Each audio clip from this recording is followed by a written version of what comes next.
The Magic Shop by H. G. Wells. I had seen the magic shop from afar several times.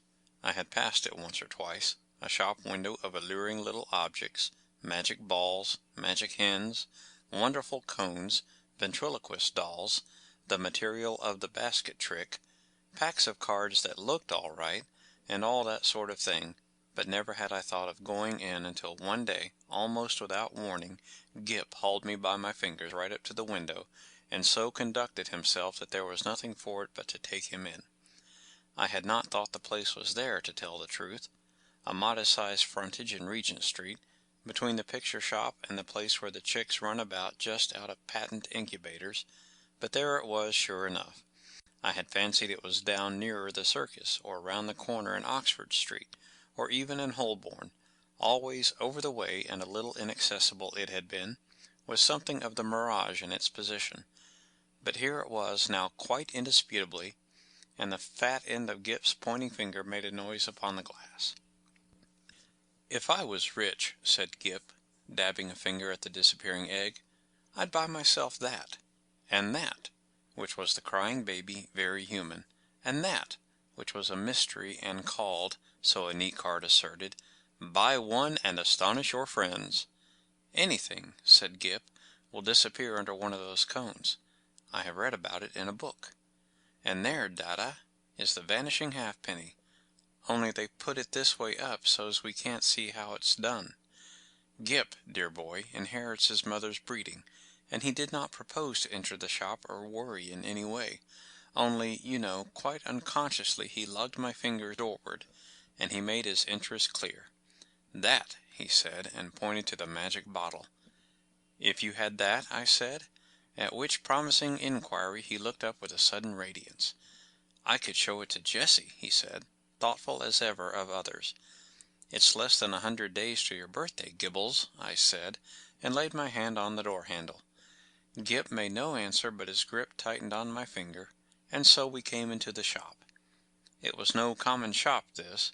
It was a magic shop, and all the prancing precedence Gip would have taken in the matter of mere toys was wanting. He left the burthen of the conversation to me. It was a little, narrow shop, not very well lit, and the doorbell pinged again with a plaintive note as we closed it behind us. For a moment or so we were alone and could glance about us. There was a tiger in papier-mâché on the glass case that covered the low counter, a grave, kind-eyed tiger that waggled his head in a methodical manner. There were several crystal spheres, a china hand holding magic cards, a stock of magic fish bowls in various sizes, and an immodest magic hat that shamelessly displayed its springs. On the floor were magic mirrors, one to draw you out long and thin, one to swell your head and vanish your legs, and one to make you short and fat like a draft, and while we were laughing at these the shopman, as I suppose, came in. At any rate, there he was behind the counter, a curious, sallow, dark man, with one ear larger than the other and a chin like the toe-cap of a boot. "What can we have the pleasure?" he said, spreading his long magic fingers on the glass case, and so with a start we were aware of him. "I want," I said, "to buy my little boy a few simple tricks." "Legerdemain?" he asked. "Mechanical? Domestic? Anything amusing?" said I.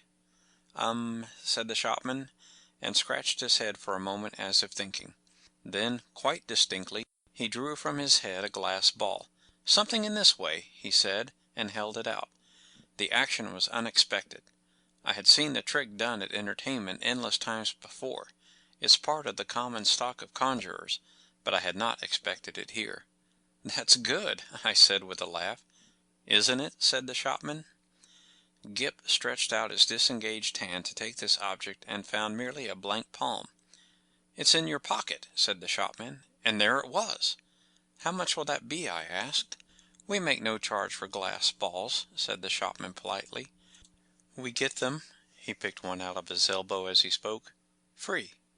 He produced another from the back of his neck and laid it beside its predecessor on the counter. Gip regarded his glass ball sagely, then directed a look of inquiry at the two on the counter, and finally brought his round-eyed scrutiny to the shopman, who smiled. "You may have those too," said the shopman, "and if you don't mind—" one from my mouth, so. Gip counseled me mutely for a moment, and then in a profound silence put away the 4 balls, resumed my reassuring finger, and nerved himself for the next event. "We get all our smaller tricks in that way," the shopman remarked. I laughed in the manner of one who subscribes to a jest. "Instead of going to the wholesale shop," I said. "Of course it's cheaper." "In a way," the shopman said, "though we pay in the end, but not so heavily as people suppose.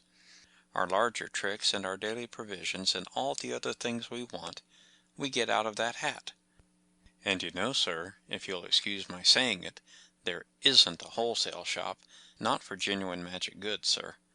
I don't know if you noticed our inscription, the Genuine Magic Shop." He drew a business card from his cheek and handed it to me. "Genuine," he said, with his finger on the word, and added, "There is absolutely no deception, sir." He seemed to be carrying out the joke pretty thoroughly, I thought. He turned to Gip with a smile of remarkable affability. "You know, are the right sort of boy." I was surprised at his knowing that, because in the interests of discipline we keep it rather a secret even at home, but Gip received it in unflinching silence, keeping a steadfast eye on him. It's only the right sort of boy gets through that doorway. And as if by way of illustration, there came a rattling at the door, and a squeaking little voice could be faintly heard. "Nyar, I want to go in there, Dada. I want to go in there. Nya!" And then the accents of a downtrodden parent, urging consolations and propitiations. "It's locked, Edward," he said. "But it isn't," said I. "It is, sir," said the shopman, "always, for that sort of child." And as he spoke we had a glimpse of the other youngster, a little, white face, pallid from sweet eating and over-sapid food, and distorted by evil passions, a ruthless little egotist, pawing at the enchanted pane.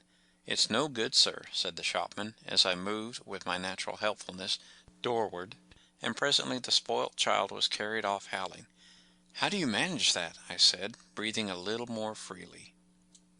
"Magic," said the shopman, with a careless wave of the hand, and behold! Sparks of coloured fire flew out of his fingers and vanished into the shadows of the shop.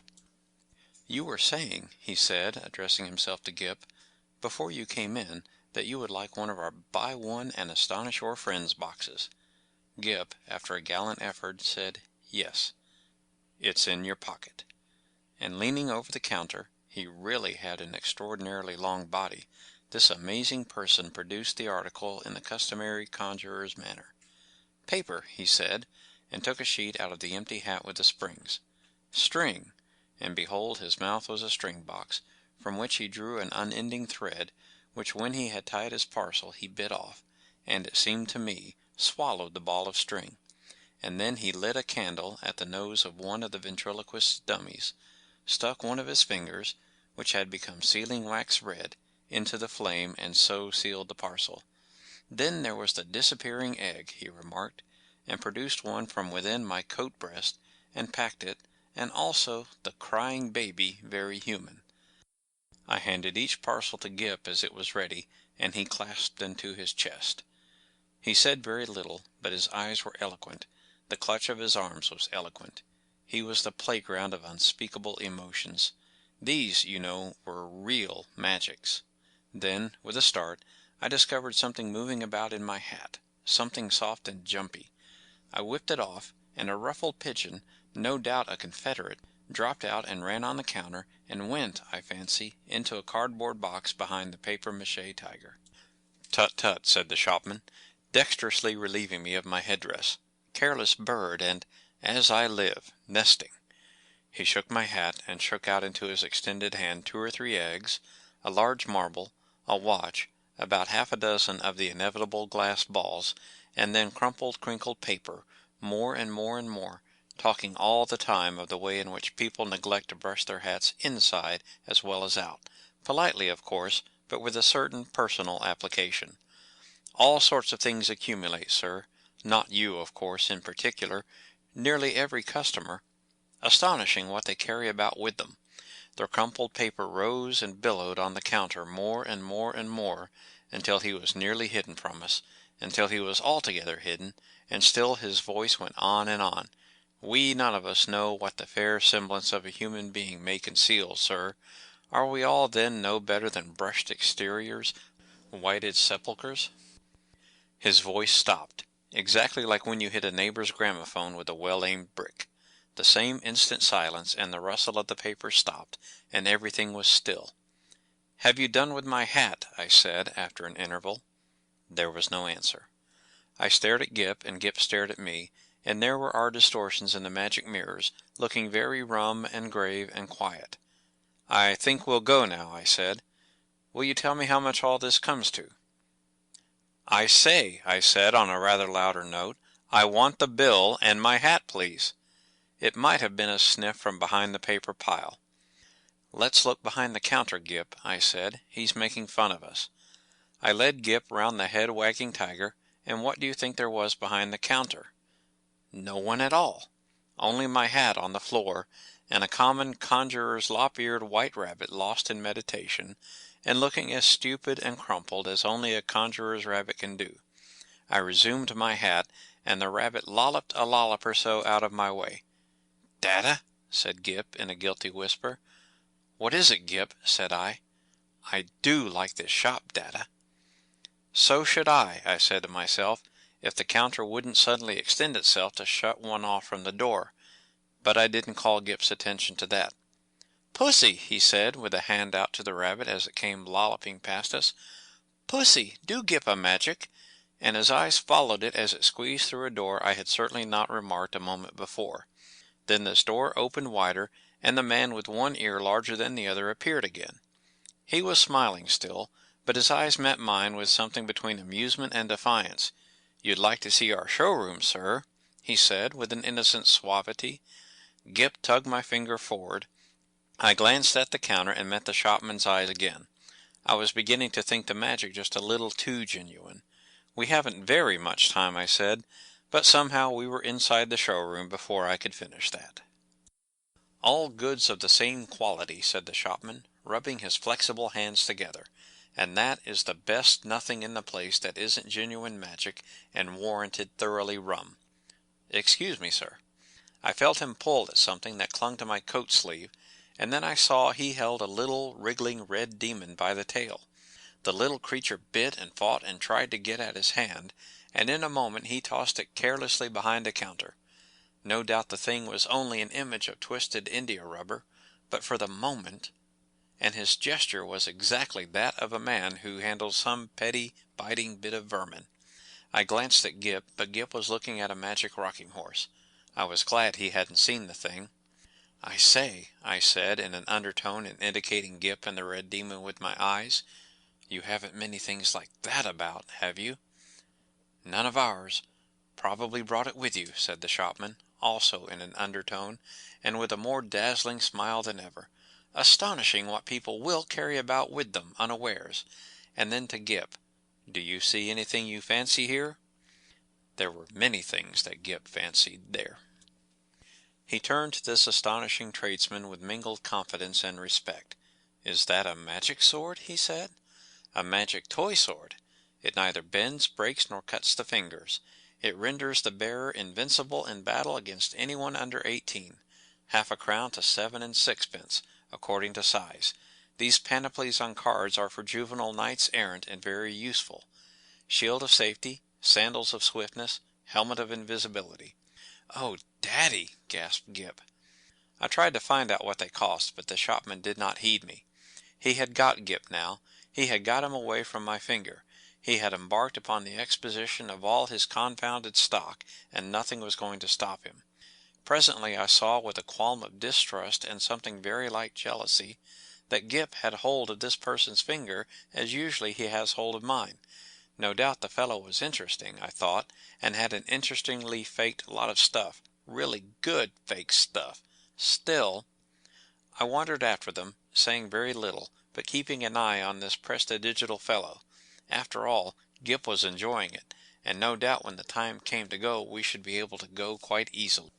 It was a long, rambling place, that showroom, a gallery broken up by stands and stalls and pillars, with archways leading off to other departments in which the queerest-looking assistants loafed and stared at one, and with perplexing mirrors and curtains. So perplexing, indeed, were these that I was presently unable to make out the door by which we had come. The shopman showed Gip magic trains that ran without steam or clockwork, just as you set the signals, and then some very, very valuable boxes of soldiers that all came alive directly you took off the lid and said. I myself haven't a very quick ear, and it was a tongue-twisting sound, but Gip, he has his mother's ear, got it in no time. "Bravo!" said the shopman, putting the men back into the box unceremoniously and handing it to Gip. "Now," said the shopman, and in a moment Gip had made them all alive again. "You'll take that box?" asked the shopman. "We'll take that box," said I, "unless you charge its full value, in which case it would need a trust magnate." "Dear heart, no!" And the shopman swept the little men back again, shut the lid, waved the box in the air, and there it was, in brown paper, tied up, and with Gip's full name and address on the paper. The shopman laughed at my amazement. "This is the genuine magic," he said, "the real thing." "It's a little too genuine for my taste," I said again. After that he fell to showing Gip tricks, odd tricks, and still odder the way they were done. He explained them, he turned them inside out, and there was the dear little chap nodding his busy bit of a head in the sagest manner. I did not attend as well as I might.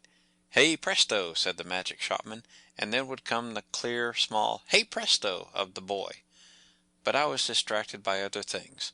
It was being borne in upon me just how tremendously rum this place was. It was, so to speak, inundated by a sense of rumness. There was something a little rum about the fixtures even, about the ceiling, about the floor, about the casually distributed chairs. I had a queer feeling that, whenever I wasn't looking at them straight, they went askew, and moved about, and played a noiseless puss in the corner behind my back. And the cornice had a serpentine design with masks altogether too expressive for proper plaster. Then abruptly my attention was caught by one of the odd-looking assistants. He was some way off and evidently unaware of my presence. I saw a sort of three-quarter length of him over a pile of toys and through an arch, and, you know, he was leaning against a pillar in an idle sort of way, doing the most horrid things with his features. The particular horrid thing he did was with his nose. He did it just as though he was idle and wanted to amuse himself. First of all it was a short blobby nose, and then suddenly he shot it out like a telescope, and then out it flew and became thinner and thinner until it was like a long, red, flexible whip. Like a thing in a nightmare it was. He flourished it about and flung it forth as a fly-fisher flings his line. My instant thought was that Gip mustn't see him. I turned about, and there was Gip quite preoccupied with the shopman, and thinking no evil. They were whispering together and looking at me. Gip was standing on a little stool, and the shopman was holding a sort of big drum in his hand. "Hide and seek, Dada!" cried Gip. "You're he!" And before I could do anything to prevent it, the shopman had clapped the big drum over him. I saw what was up directly. "Take that off!" I cried. "This instant! You'll frighten the boy. Take it off!" The shopman with the unequal ears did so without a word, and held the big cylinder towards me to show its emptiness. And the little stool was vacant. In that instant my boy had utterly disappeared. You know, perhaps, that sinister something that comes like a hand out of the unseen and grips your heart about? You know it takes your common self away and leaves you tense and deliberate, neither slow nor hasty, neither angry nor afraid. So it was with me. I came up to this grinning shopman and kicked his stool aside. "Stop this folly," I said. "Where is my boy?" "You see," he said, still displaying the drum's interior, "there is no deception." I put out my hand to grip him, and he eluded me by a dexterous movement. I snatched again, and he turned from me and pushed open a door to escape. "Stop!" I said, and he laughed, receding. I leaped after him into utter darkness. Thud! "Lord bless my heart! I didn't see you coming, sir." I was in Regent Street, and I had collided with a decent-looking working man, and a yard away perhaps, and looking a little perplexed with himself, was Gip. There was some sort of apology, and then Gip had turned and come to me with a bright little smile, as though for a moment he had missed me. And he was carrying 4 parcels in his arm. He secured immediate possession of my finger. For the second I was rather at a loss. I stared round to see the door of the magic shop, and behold, it was not there. There was no door, no shop, nothing, only the common pilaster between the shop where they sell pictures and the window with the chicks. I did the only thing possible in that mental tumult. I walked straight to the curbstone and held up my umbrella for a cab. "'Ansoms!" said Gip in a note of culminating exultation. I helped him in, recalled my address with an effort, and got in also. Something unusual proclaimed itself in my tailcoat pocket, and I felt and discovered a glass ball. With a petulant expression I flung it into the street. Gip said nothing. For a space neither of us spoke. "Dada," said Gip at last, "that was a proper shop." I came round with that to the problem of just how the whole thing had seemed to him. He looked completely undamaged. So far, good. He was neither scared nor unhinged. He was simply tremendously satisfied with the afternoon's entertainment, and there in his arms were the 4 parcels. Confound it, what could be in them? I said, "little boys can't go to shops like that every day." He received this with his usual stoicism, and for a moment I was sorry I was his father and not his mother, and so couldn't suddenly there, coram publico, in our hansom, kiss him. After all, I thought, the thing wasn't so very bad. But it was only when we opened the parcels that I really began to be reassured. 3 of them contained boxes of soldiers, quite ordinary lead soldiers, but of so good a quality as to make Gip altogether forget that originally these parcels had been magic tricks of the only genuine sort, and the 4th contained a kitten, a little living white kitten, in excellent health and appetite and temper. I saw this unpacking with a sort of provisional relief. I hung about in the nursery for quite an unconscionable time. That happened 6 months ago, and now I am beginning to believe it is all right. The kitten had only the magic natural to all kittens, and the soldiers seem as steady a company as any colonel could desire. And Gip? The intelligent parent will understand that I have to go cautiously with Gip. But I went so far as this one day. I said, "How would you like your soldiers to come alive, Gip, and march about by themselves?" "Mine do," said Gip. "I just have to say a word, I know, before I open the lid." "Then they march about alone?" "Oh, quite, Dada. I shouldn't like them if they didn't do that." I displayed no unbecoming surprise, and since then I have taken occasion to drop in upon him once or twice unannounced, when the soldiers were about, but so far I have never discovered them performing in anything like a magical manner. It's so difficult to tell. There's also a question of finance. I have an incurable habit of paying bills. I have been up and down Regent Street several times, looking for that shop.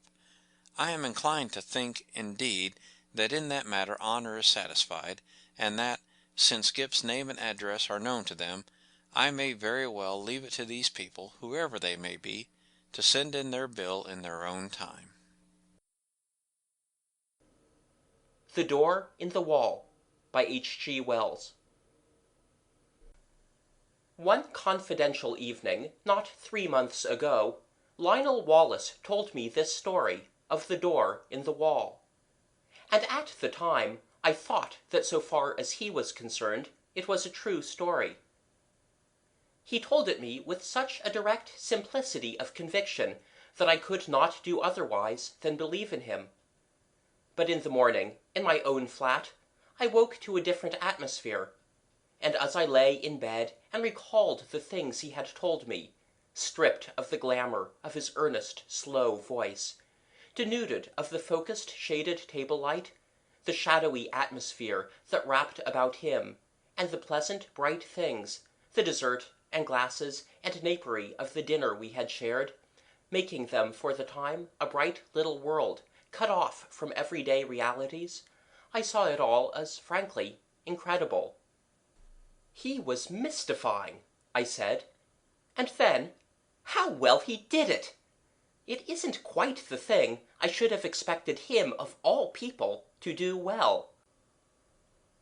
Afterwards, as I sat up in bed and sipped my morning tea, I found myself trying to account for the flavour of reality that perplexed me in his impossible reminiscences, by supposing they did in some way suggest, present, convey, I hardly know which word to use, experiences it was otherwise impossible to tell.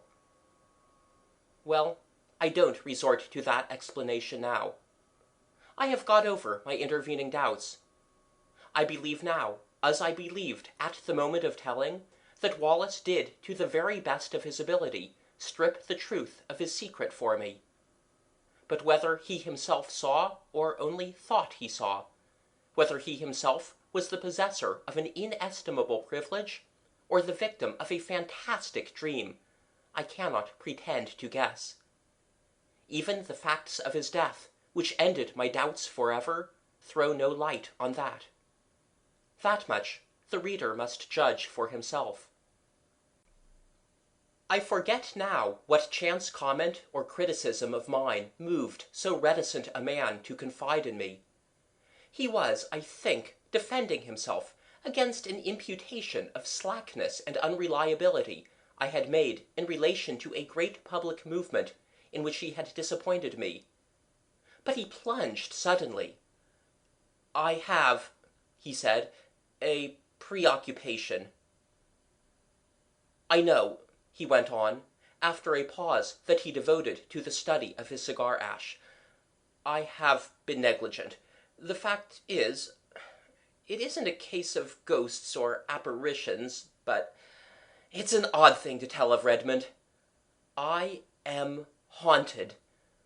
I am haunted by something that rather takes the light out of things, that fills me with longings." He paused, checked by that English shyness that so often overcomes us when we would speak of moving or grave or beautiful things. "You were at St. Athelstan's all through," he said, and for a moment that seemed to me quite irrelevant. "Well—" and he paused. Then, very haltingly at first, but afterwards more easily, he began to tell of the thing that was hidden in his life, the haunting memory of a beauty and a happiness that filled his heart with insatiable longings, that made all the interests and spectacle of worldly life seem dull and tedious and vain to him. Now that I have the clue to it, the thing seems written visibly in his face. I have a photograph in which that look of detachment has been caught and intensified. It reminds me of what a woman once said of him, a woman who had loved him greatly. "Suddenly," she said, "the interest goes out of him. He forgets you. He doesn't care a rap for you, under his very nose." Yet the interest was not always out of him, and when he was holding his attention to a thing, Wallace could contrive to be an extremely successful man. His career, indeed, is set with successes. He left me behind him long ago. He soared up over my head, and cut a figure in the world that I couldn't cut. Anyhow, he was still a year short of 40, and they say now that he would have been in office, and very probably in the new cabinet if he had lived. At school he always beat me without effort, as it were by nature. We were at school together at St. Athelstan's College in West Kensington for almost all our school time.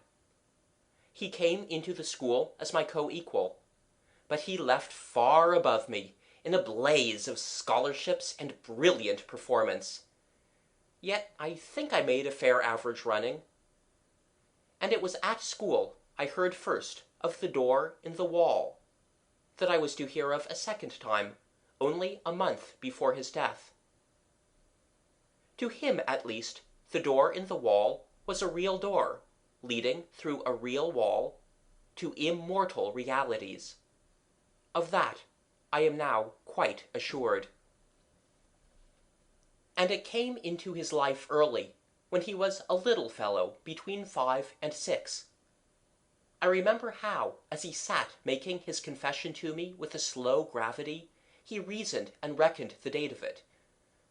There was, he said, a crimson Virginia creeper in it, all one bright uniform crimson in a clear amber sunshine against a white wall. That came into the impression somehow, though I don't clearly remember how, and there were horse-chestnut leaves upon the clean pavement outside the green door. They were blotched yellow and green, you know, not brown nor dirty, so that they must have been new fallen. I take it that means October. I look out for horse-chestnut leaves every year, and I ought to know. If I'm right in that, I was about 5 years and 4 months old. He was, he said, rather a precocious little boy. He learned to talk at an abnormally early age, and he was so sane and old-fashioned, as people say, that he was permitted an amount of initiative that most children scarcely attain by 7 or 8. His mother died when he was 2, and he was under the less vigilant and authoritative care of a nursery governess. His father was a stern, preoccupied lawyer, who gave him little attention and expected great things of him. For all his brightness, he found life a little grey and dull, I think. And one day he wandered. He could not recall the particular neglect that enabled him to get away, nor the course he took among the West Kensington roads. All that had faded among the incurable blurs of memory. But the white wall and the green door stood out quite distinctly. As his memory of that remote childish experience ran, he did, at the very first sight of that door, experience a peculiar emotion, an attraction, a desire to get to the door and open it and walk in. And at the same time he had the clearest conviction that either it was unwise or it was wrong of him, he could not tell which, to yield to this attraction. He insisted upon it as a curious thing that he knew from the very beginning, unless memory has played him the queerest trick, that the door was unfastened, and that he could go in as he chose. I seem to see the figure of that little boy, drawn and repelled. And it was very clear in his mind, too, though why it should be so was never explained, that his father would be very angry if he went through that door. Wallace described all these moments of hesitation to me with the utmost particularity. He went right past the door, and then, with his hands in his pockets, and making an infantile attempt to whistle, strolled right along beyond the end of the wall. There he recalls a number of mean, dirty shops, and particularly that of a plumber and decorator, with a dusty disorder of earthenware pipes, sheet-lead ball-taps, pattern books of wall-paper, and tins of enamel. He stood pretending to examine these things, and coveting, passionately desiring, the green door. Then, he said, he had a gust of emotion. He made a run for it, lest hesitation should grip him again. He went plump with outstretched hand through the green door, and let it slam behind him. And so, in a trice, he came into the garden that has haunted all his life. It was very difficult for Wallace to give me his full sense of that garden into which he came. There was something in the very air of it that exhilarated, that gave one a sense of lightness and good happening and well-being. There was something in the sight of it that made all its color clean and perfect and subtly luminous. In the instant of coming into it, one was exquisitely glad, as only in rare moments, and when one is young and joyful, can one be glad in this world. And everything was beautiful there. Wallace mused before he went on telling me. "You see," he said, with the doubtful inflection of a man who pauses at incredible things, "there were 2 great panthers there. Yes, spotted panthers. And I was not afraid. There was a long wide path with marble-edged flower borders on either side, and these two huge velvety beasts were playing there with a ball. One looked up and came towards me, a little curious as it seemed. It came right up to me, rubbed its soft round ear very gently against the small hand I held out, and purred. It was, I tell you, an enchanted garden. I know. And the size, oh, it stretched far and wide, this way and that. I believe there were hills far away. Heaven knows where West Kensington had suddenly got to.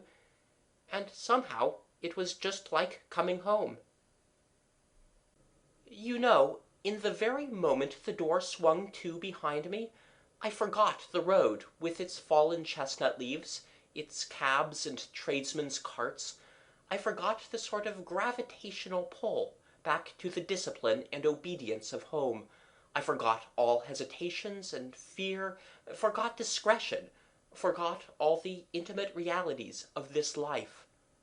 I became in a moment a very glad and wonder-happy little boy in another world.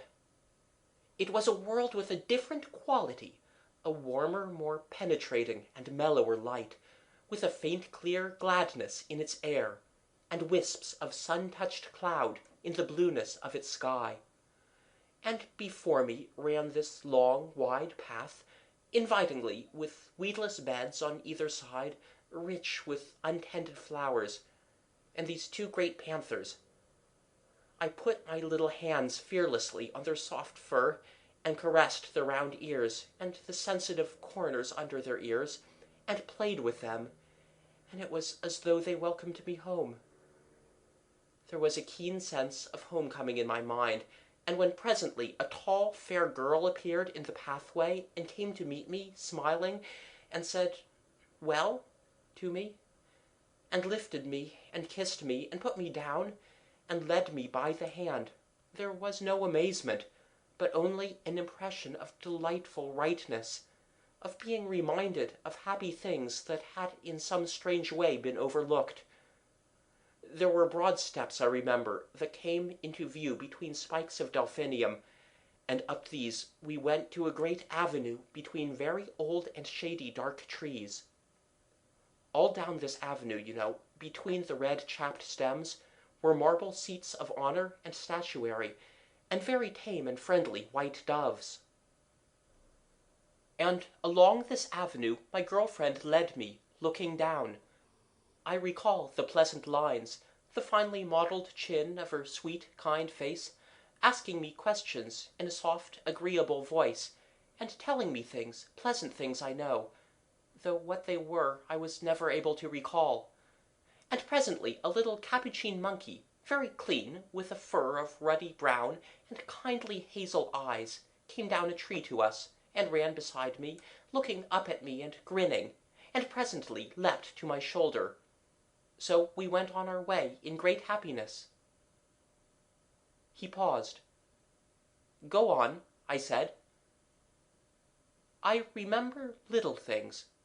We passed an old man musing among laurels, I remember, and a place gay with parakeets, and came through a broad shaded colonnade to a spacious cool palace, full of pleasant fountains, full of beautiful things, full of the quality and promise of heart's desire. And there were many things and many people, some that still seem to stand out clearly, and some that are a little vague, but all these people were beautiful and kind. In some way, I don't know how, it was conveyed to me that they all were kind to me, glad to have me there, and filling me with gladness by their gestures, by the touch of their hands, by the welcome and love in their eyes. Yes." He mused for a while. "Playmates I found there. That was very much to me, because I was a lonely little boy. They played delightful games in a grass-covered court where there was a sundial set about with flowers, and as one played one loved. But it's odd, there's a gap in my memory. I don't remember the games we played. I never remembered. Afterwards, as a child, I spent long hours trying, even with tears, to recall the form of that happiness.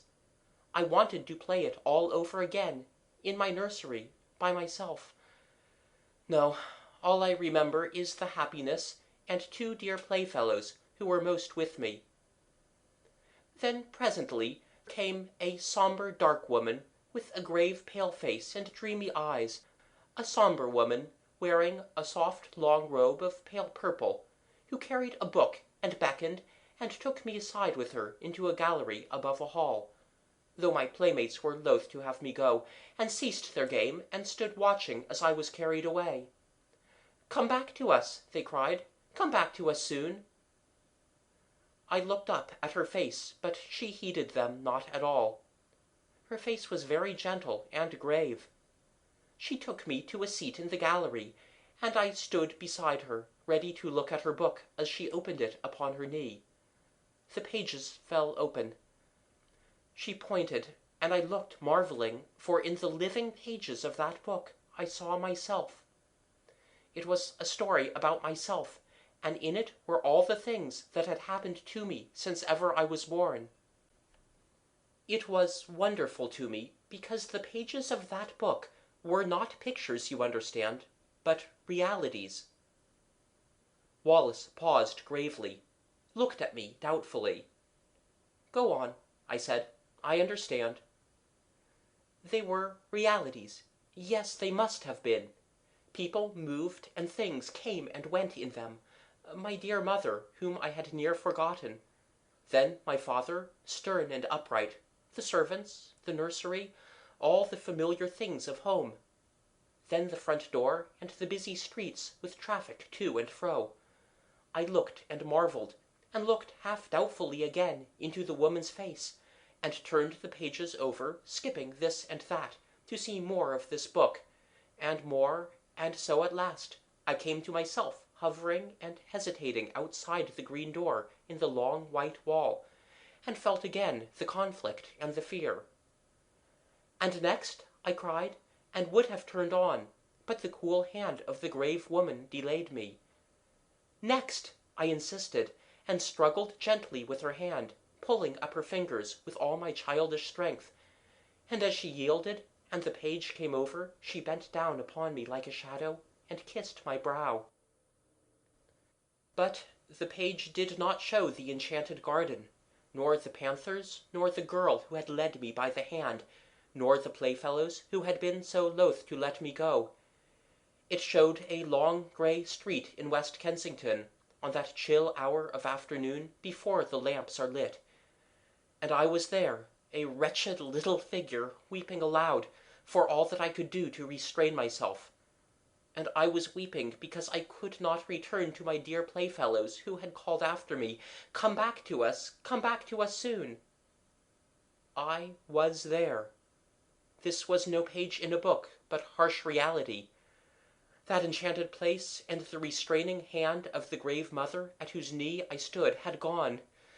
Whither have they gone? He halted again, and remained for a time, staring into the fire. "Oh, the wretchedness of that return," he murmured. "Well?" I said, after a minute or so. Poor little wretch I was, brought back to this grey world again. As I realized the fullness of what had happened to me, I gave way to quite ungovernable grief. And the shame and humiliation of that public weeping and my disgraceful home-coming remain with me still. I see again the benevolent-looking old gentleman in gold spectacles who stopped and spoke to me, prodding me first with his umbrella.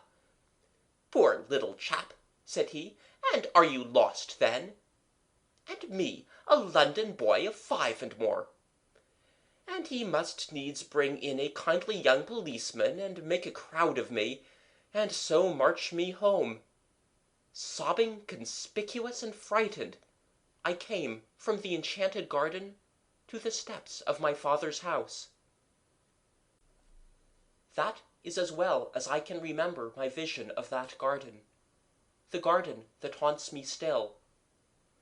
Of course, I can convey nothing of that indescribable quality of translucent unreality, that difference from the common things of experience that hung about it all, but that is what happened. If it was a dream, I am sure it was a daytime and altogether extraordinary dream. Naturally there followed a terrible questioning by my aunt, my father, the nurse, the governess, everyone.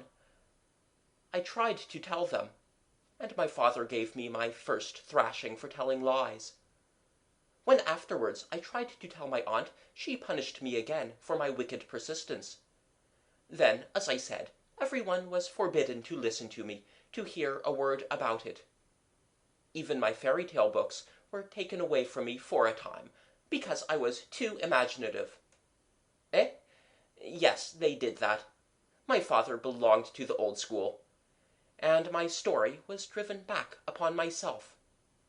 I whispered it to my pillow that was often damp and salt to my whispering lips with childish tears. And I added always to my official and less fervent prayers this one heartfelt request.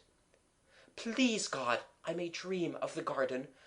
Oh, take me back to my garden, take me back to my garden.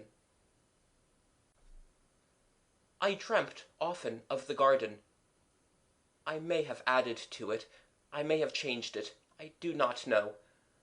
All this, you understand, is an attempt to reconstruct from fragmentary memories a very early experience. Between that and the other consecutive memories of my boyhood there is a gulf. A time came when it seemed impossible I should ever speak of that wonder glimpse again. I asked an obvious question. No, he said, I don't remember that I ever attempted to find my way back to the garden in those early years. This seems odd to me now, but I think that very probably a closer watch was kept on my movements after this misadventure to prevent my going astray. No, it wasn't until you knew me that I tried for the garden again.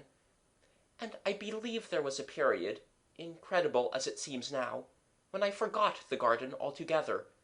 When I was about 8 or 9, it may have been. Do you remember me as a kid at St. Athelstan's? Rather. I didn't show any signs, did I, in those days of having a secret dream? He looked up with a sudden smile. Did you ever play Northwest Passage with me? No, of course you didn't come my way. It was the sort of game, he went on, that every imaginative child plays all day. The idea was the discovery of a Northwest Passage to school. The way to school was plain enough. The game consisted in finding some way that wasn't plain, starting off 10 minutes early in some almost hopeless direction, and working one's way round through unaccustomed streets to my goal. And one day I got entangled among some rather low-class streets on the other side of Camden Hill, and I began to think that for once the game would be against me, and that I should get to school late. I tried rather desperately a street that seemed a cul-de-sac, and found a passage at the end. I hurried through that with renewed hope. I shall do it yet, I said, and passed a row of frowsy little shops that were inexplicably familiar to me. And behold, there was my long white wall, and the green door that led to the enchanted garden. The thing whacked upon me suddenly.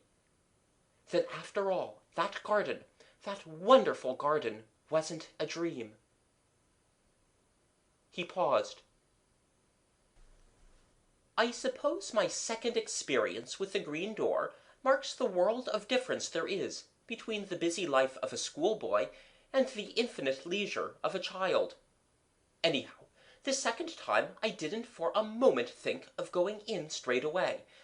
You see, for one thing, my mind was full of the idea of getting to school in time, set on not breaking my record for punctuality.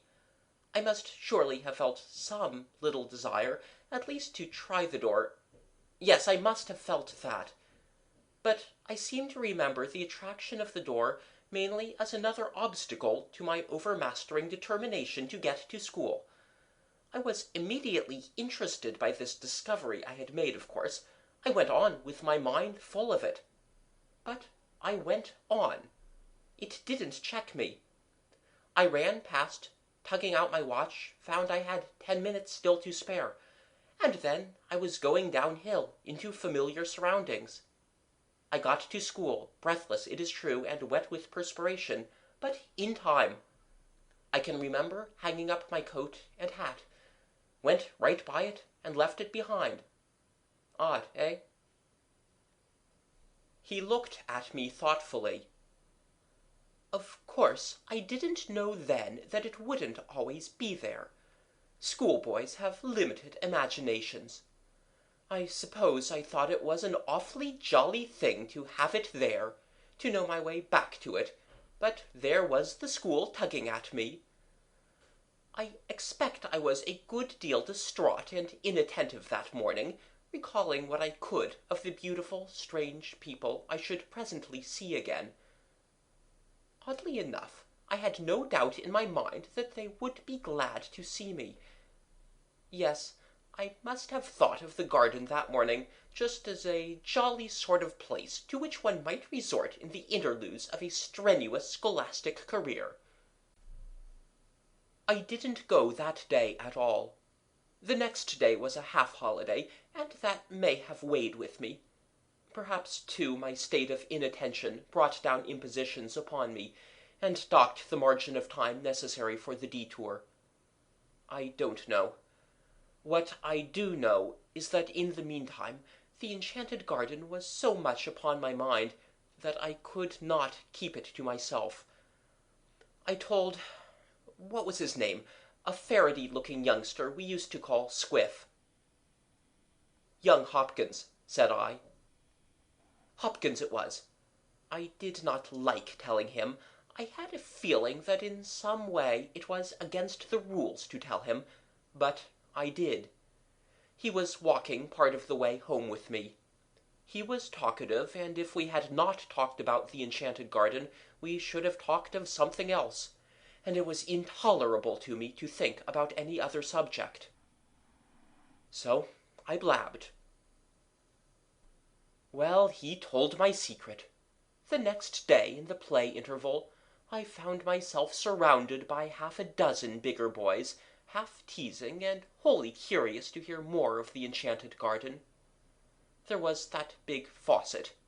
You remember him? And Carnaby and Morley Reynolds. You weren't there by any chance? No, I think I should have remembered if you were. A boy is a creature of odd feelings.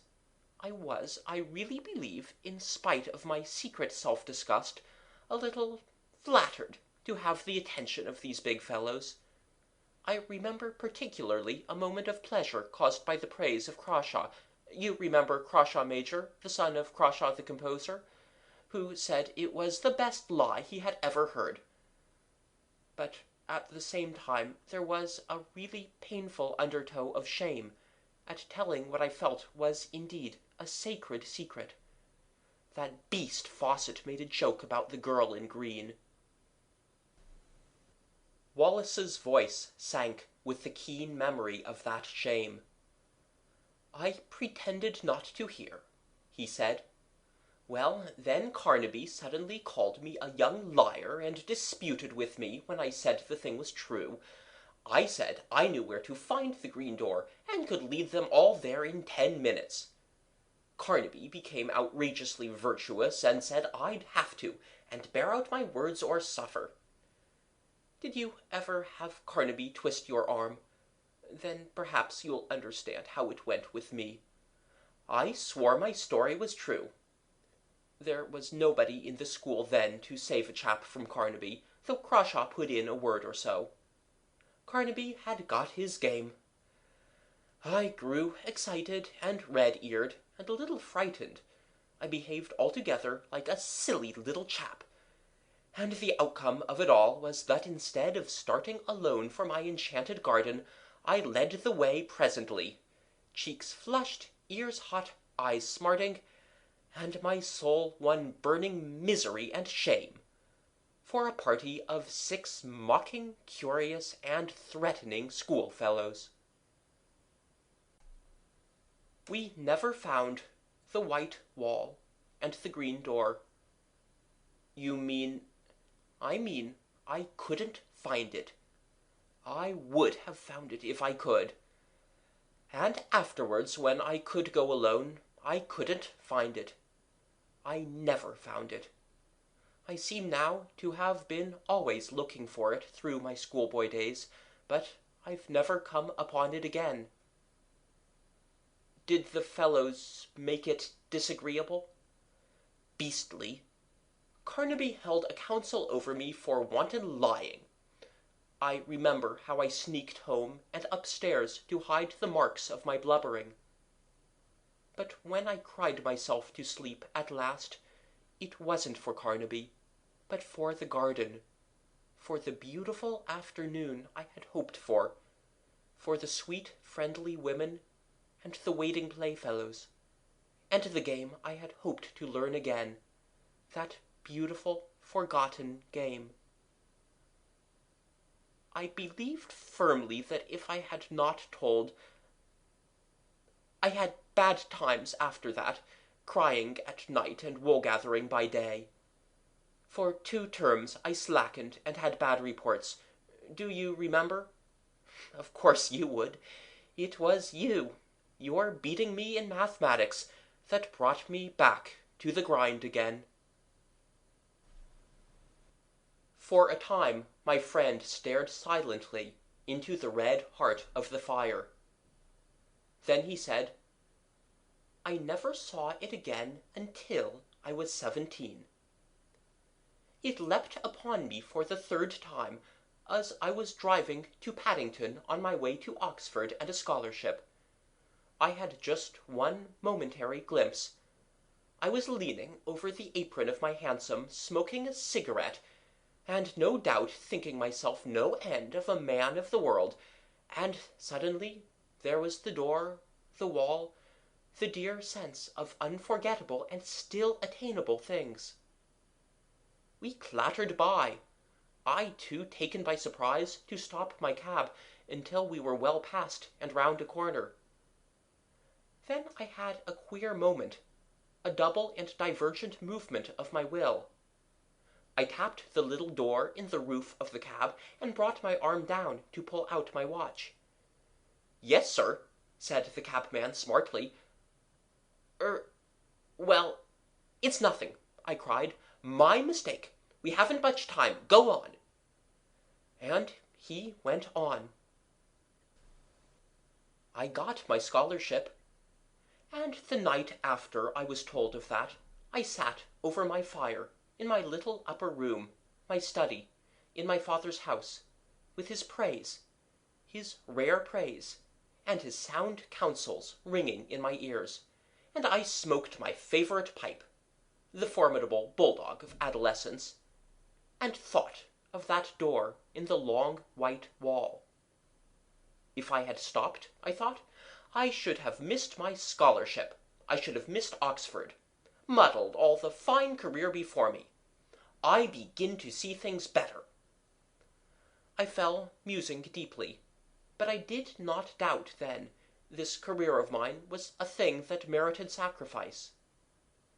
Those dear friends and that clear atmosphere seemed very sweet to me, very fine, but remote. My grip was fixing now upon the world. I saw another door opening, the door of my career. He stared again into the fire. Its red lights picked out a stubborn strength in his face for just one flickering moment, and then it vanished again. Well, he said, and sighed, I have served that career. I have done much work, much hard work. But I have dreamt of the enchanted garden 1,000 dreams, and have seen its door, or at least glimpsed its door, 4 times since then. Yes, 4 times. For a while, this world was so bright and interesting, seemed so full of meaning and opportunity that the half-effaced charm of the garden was by comparison gentle and remote. Who wants to pat panthers on the way to dinner with pretty women and distinguished men? I came down to London from Oxford, a man of bold promise that I have done something to redeem. Something. And yet there have been disappointments. Twice I have been in love. I will not dwell on that. But once, as I went to someone who I know doubted whether I dared to come, I took a short-cut at a venture through an unfrequented road near Earl's Court, and so happened on a white wall and a familiar green door. Odd, said I to myself, but I thought this place was on Campden Hill. It's the place I never could find somehow, like counting Stonehenge, the place of that queer daydream of mine. And I went by it, intent upon my purpose. It had no appeal to me that afternoon. I had just a moment's impulse to try the door. 3 steps aside were needed at the most, though I was sure enough in my heart that it would open to me. And then I thought that doing so might delay me on the way to that appointment in which I thought my honour was involved. Afterwards I was sorry for my punctuality. I might at least have peeped in, I thought, and waved a hand to those panthers. But I knew enough by this time not to seek again belatedly that which is not found by seeking. Yes, that time made me very sorry. Years of hard work after that, and never a sight of the door. It's only recently it has come back to me. With it, there has come a sense as though some thin tarnish had spread itself over my world. I began to think of it as a sorrowful and bitter thing that I should never see that door again. Perhaps I was suffering a little from overwork. Perhaps it was what I've heard spoken of as the feeling of 40. I don't know. But certainly, the keen brightness that makes effort easy has gone out of things recently, and that just at a time with all these new political developments when I ought to be working. Odd, isn't it?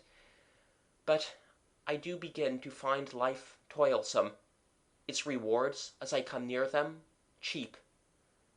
I began, a little while ago, to want the garden quite badly. Yes, and I've seen it 3 times. The garden? No, the door, and I haven't gone in.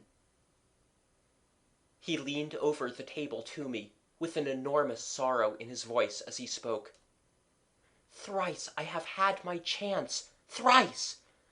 If ever that door offers itself to me again, I swore I will go in, out of this dust and heat, out of this dry glitter of vanity, out of these toilsome futilities. I will go and never return. This time I will stay. I swore it. And when the time came, I didn't go. 3 times in 1 year have I passed that door and failed to enter. 3 times in the last year. The first time was on the night of the snatched division on the Tenants' Redemption Bill, on which the government was saved by a majority of 3. You remember. No one on our side, perhaps very few on the opposite side, expected the end that night. Then the debate collapsed like eggshells. I and Hotchkiss were dining with his cousin at Brentford.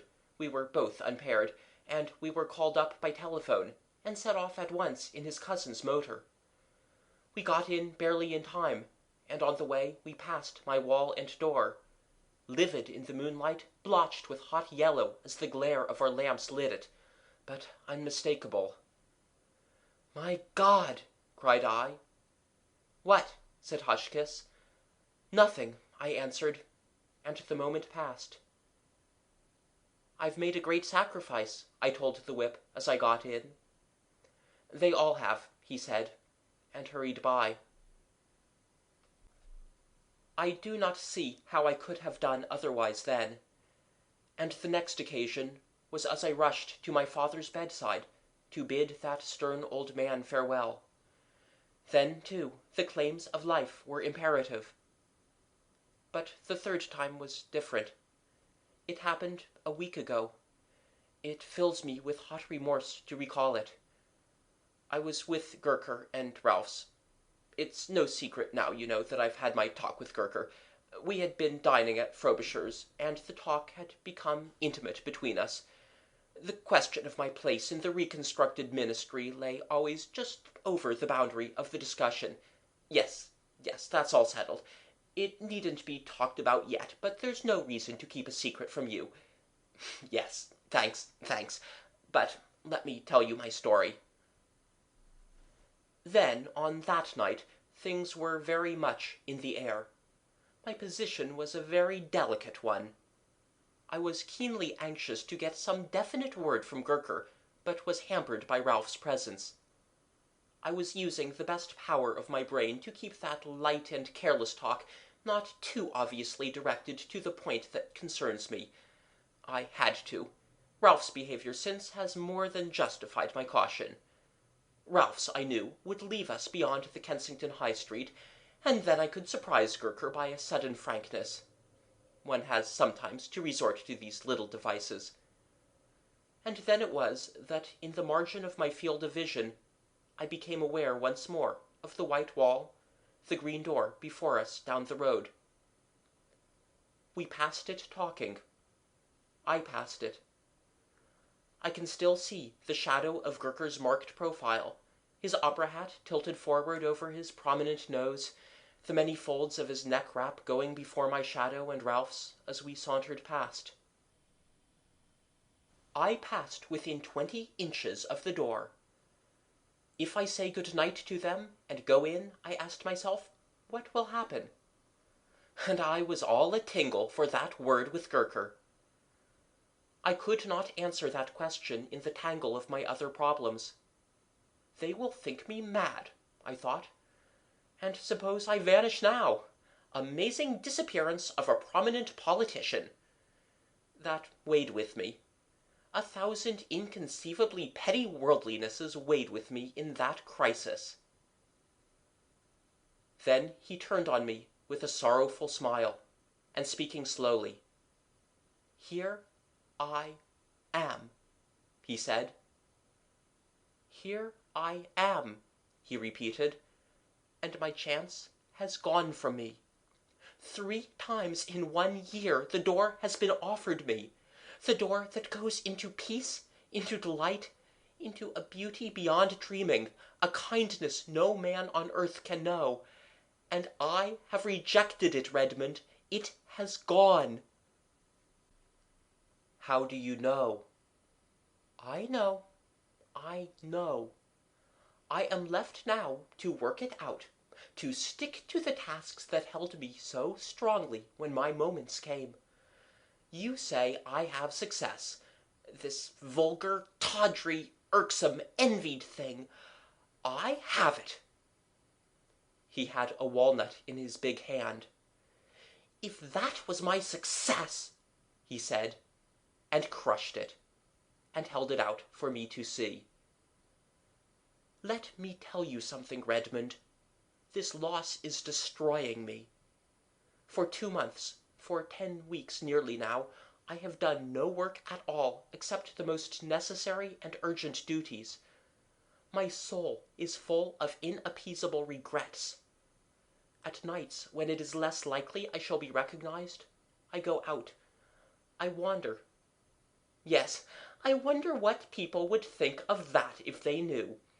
A cabinet minister, the responsible head of that most vital of all departments, wandering alone, grieving, sometimes near audibly lamenting, for a door, for a garden." I can see now his rather pallid face, and the unfamiliar somber fire that had come into his eyes. I see him very vividly to-night. I sit recalling his words, his tones, and last evening's Westminster Gazette still lies on my sofa, containing the notice of his death. At lunch to-day the club was busy with him, and the strange riddle of his fate. They found his body very early yesterday morning, in a deep excavation near East Kensington Street. It is one of 2 shafts that have been made in connection with an extension of the railway southward. It is protected from the intrusion of the public by a hoarding upon the high road, in which a small doorway has been cut for the convenience of some of the workmen who live in that direction. The doorway was left unfastened through a misunderstanding between 2 gangers, and through it he made his way. My mind is darkened with questions and riddles. It would seem he walked all the way from the house that night. He has frequently walked home during the past session, and so it is I figure his dark form coming along the late and empty streets, wrapped up, intent. And then did the pale electric lights near the station cheat the rough planking into a semblance of white? Did that fatal unfastened door awaken some memory? Was there, after all, ever any green door in the wall at all? I do not know. I have told his story as he told it to me. There are times when I believe that Wallace was no more than the victim of the coincidence between a rare but not unprecedented type of hallucination and a careless trap. But that indeed is not my profoundest belief. You may think me superstitious if you will, and foolish, but indeed I am more than half convinced that he had in truth an abnormal gift, and a sense something, I know not what, that in the guise of wall and door offered him an outlet, a secret and peculiar passage of escape into another and altogether more beautiful world. At any rate, you will say, it betrayed him in the end. But did it betray him? There you touch the inmost mystery of these dreamers, these men of vision and the imagination. We see our world fair and common, the hoarding and the pit. By our daylight standard, he walked out of security into darkness, danger, and death. But did he see like that? End of The Door in the Wall.